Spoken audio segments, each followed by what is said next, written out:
Prince Boateng is quality. Two things: he's not Barcelona quality, and he's the wrong fit for Barcelona. Double H. Double H. Double H. Double H. Double H. Double H. Now I respect Kevin Prince Boateng. He's a great guy, a really nice guy, damn good dancer, damn good imitator of Michael Jackson, and I've got no personal beef against him. And you know what? You cannot begrudge him of playing for what is a dream club for him and a dream opportunity, the chance to play with Barcelona, not only for Barcelona, but to play alongside Lionel Messi. So again, for me, people shouldn't really be throwing any abuse towards Prince Boateng of like, oh my gosh, you don't deserve to be Barcelona. Who are this guy? You've been irrelevant. You played at all these teams like Portsmouth here and so forth. How did you get here?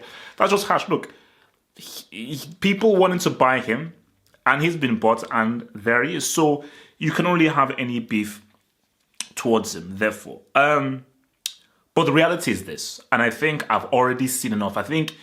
Because again, I thought it was a joke to begin with, because I was like, Prince Boateng, okay, obviously there has to be a joke. And then when I actually saw it was getting upstream, I was like, wait a minute. Why are Barcelona going for Kevin Prince Boateng of Sassuolo? Then I actually saw him in a jersey. It was fully official. We did like a news story on it for my day job. And I was like, oh, this is real. Barcelona have bought Kevin Prince Boateng, even if he's a backup or so forth.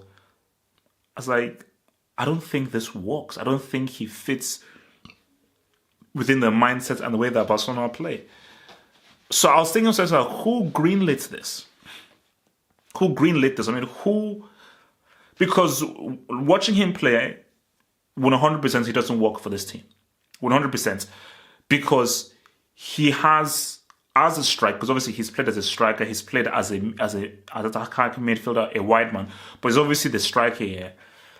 He's bringing an old school approach to it, a throwback approach to it, because he's playing a lot with his back to goal. And he's actually pretty good with his back to goal, and he's got some pretty nice touches here and there. But that's not how Barcelona play.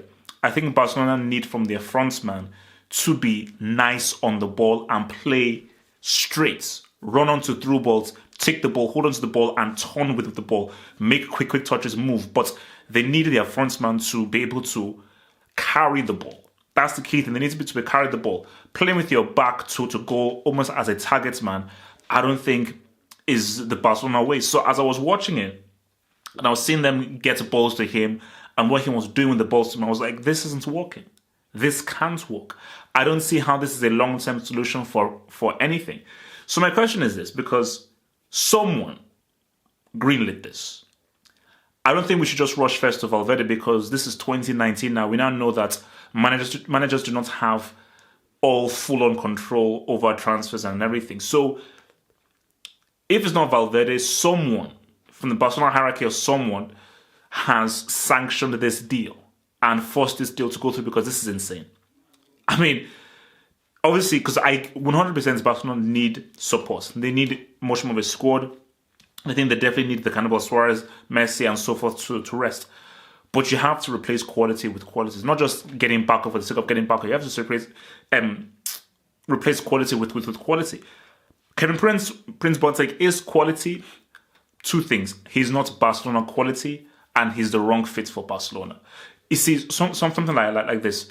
Ibrahimovic was Barcelona quality when he moved with the crazy, stupid swap deal of Eto'o. He was Barcelona core quality, but he just did not fit Barcelona. So he was as good as all of those guys, but good in a different way. But he didn't fit that team, hence why it ultimately did not work. So, I believe that before. Barcelona did not have any shots on target in that first half, and I think neither did Sevilla. And I think for Sevilla, they knew that, okay, we can handle this. We can cope with this. As long as we're just kept in the game and so forth, we can cope with this. And they did really well. They did really well. And I think one of the guys from Sevilla that really, really impressed me, I believe it might be Arana. I think he sort of played on the left or so forth really good. I mean, his wing walk, his wide walk was quality. And I think they even promised as well to an extent. I think those two players, giving Sevilla a different dynamic and a different edge. I think people have been talking about this guy enough. See, this guy is right at the top of tier 3. He's a top tier 3 player. Ben Yedder, superbly skilled. An amazingly skilled player. I mean, what he did to PK and Arthur, like literally, PK was right down on the ground and ready to have a flipping massage. He literally did like a full prostration and saying, look, okay, hands up. Okay, look, I'm done. Please take me, freeze. Hands are up. He completely destroyed him. If he had finished at that, it would have been one of the goals of the season. So I think, what Sevilla were able to show, especially with, when Sarabia scored and so forth, I think what they were able to show is that they were able to really get their flow going. And I think when you're a team, when your opposing team is not really having any shots on target, and you know that they're not working out, you have that kind of belief in it that during the game is going to come with us. And I think so. Sevilla, again, they didn't really have that many chances in the first half, but they just bided their time because they knew that this system that Barcelona have isn't working. They haven't made a substitution yet. We will get back in the game because they will eventually tire out. They will eventually get frustrated based on them not being able to get any openings. Once that happens, the momentum will switch towards us. So when the momentum switches towards us, we just have to make it count. And both Sarabia and Ben Yedder were able to make it count by very Sevilla breakaway. Like the kind of goals they scored are very Sevilla-like goals where they pump guys up forward, they overload you, and they just pump the ball in there, and there's a guy at the near post just finishing it off. So Sevilla are always a very nice team to watch. And the funny thing is that within the years, different managers could come in. Maybe it's the kit. I don't know, because I think they've had the same kits for like the past 5-6 years. There's also something about that kits where maybe it just makes you play football in a very setting Sevilla kind of way. So, and I think so for Barcelona, even with Malcolm, I think with Malcolm it's a bust. It's not going to work, and he may have to move on. I think that is why Barcelona wanted to do a swap deal with Chelsea to get Malcolm for Willian. But I think once Suarez and Coutinho came on, you just saw how much better they were. And I think the key thing, you just saw the difference between Suarez and Boateng. Forget about quality, just the way in which they were playing. With Suarez, he really opened things up more. So he wasn't really playing with his back towards goal. He was taking control of the ball, receiving the ball with himself facing towards goal, and therefore just creating better openings and a better scenario strategically for when Barcelona were going forward. But I think with Kevin Prince Boateng, the way in which he plays is suited for different kinds of teams, because there are teams that do play a certain, perhaps more pragmatic way in which a Kevin Prince Boateng with his strategy of playing with his back towards goal would work very well. I suppose that's why it works well for Sassuolo. But Sassuolo don't have the kinds of players and don't play in the same kind of technical kind of way that's very intricate that Barcelona do. So again, I need someone to tell me, Barcelona fans out there, who the flipping hell sanctioned a transfer or thought it was a good idea to sanction a transfer for Kevin Prince Boateng to Barcelona, because again, that makes absolutely no sense. PK. See, Longley did all right.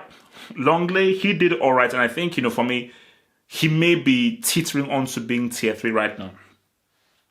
I'm not sure whether PK is going to leave the Brick Academy this season, because yet again, apart from almost being totally embarrassed by Ben Yedder, you could argue that he was at fault for, I think it was the first goal, whether the first goal or the second goal. It might be the first goal where, again, I believe it might have been Arana who literally just did a little shimmy, a little two-step, and PK was just disheveled. And that extra that Arana had allowed him to really get down the wing, put the cross in, and boom, it was a goal. So, and for PK, you can't allow that to happen. If you're the most senior and the most experienced defender, and you've got to do better than that. You've got to do far better than that. So for Barcelona right now, it's a difficult situation, because I think Valverde is going to come away and say, my lord, we actually do really need Messi in this team. and we do need the use. Because what you're seeing right now is without the use and without Messi, Barcelona are going to struggle because Coutinho is a bust, Malcolm is a bust, Kevin Prince Boateng has proven is a bust, Alenia is too young and too inexperienced. Very good, very talented, but too young, too inexperienced. And there's only so much that Cannibal Suarez can do. That's a very bad situation to be in, because what Barcelona need in this market, especially if they want to, because now the treble now looks very complicated right now, because they now need.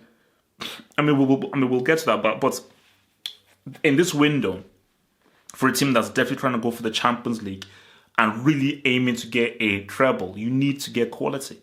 You have to get quality. You've got to get guys who are up the standard of Barcelona. So trying to go for Willian, getting Kevin Prince Boateng, obviously, like Frank de Jong, that's a great signing. So if that is fully confirmed, that's a great signing, but that's happened in the summer. But as of this window right now, I know there are not so many players you can get in this window, but it's one of those things. What do? Do you either get no one or just get someone so you have something to look forward to? Because at least it could either be Kevin Prince Boateng or someone who's never played striker before. If Suarez is injured, you need to rest Messi, Ousmane Dembele is injured, or so forth.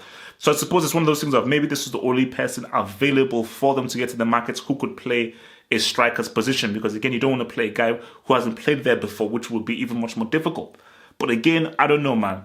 There's got to be better scouting networks at Barcelona, because trust me, anybody in the world wants to play for Barcelona. Anyone in the world. So was this really, so based on all of your top scouts, this is Barcelona, based on all of your top scouts, are you saying Kevin Prince Boateng was the only viable target you could get in the January window? That sounds crazy. It's complicated. 30th of January is the second leg at Camp Nou. And I think for Valverde, he's like, damn it, I pretty much have to not play my full team. You worry about injury, you worry about tiredness, but they think if they want, because Valverde knows that they want everything. I mean, Barcelona is one of the greatest clubs in the world. They want every single trophy. Makes things complicated because they now have to really chase the game. And by chasing the game, it leaves them with a lot of space at the back. So Sevilla know that, man, all we need is a G. All we need is a G, and to counter really well, because we know that we can break really fast. So for Sevilla, they're in a beautiful position. Big pitch, wide pitch. Barcelona will leave space in behind based on them having to now try and get caught in the deficit. It's going to make for a great game to watch. Thanks for watching the video. Now think about becoming a Football Hot patron by pledging an amount each month, and then gain access to exclusive content only on the Football Hot Patron page. Peace. Head over to the official site at halffootballhot.com or just click over here.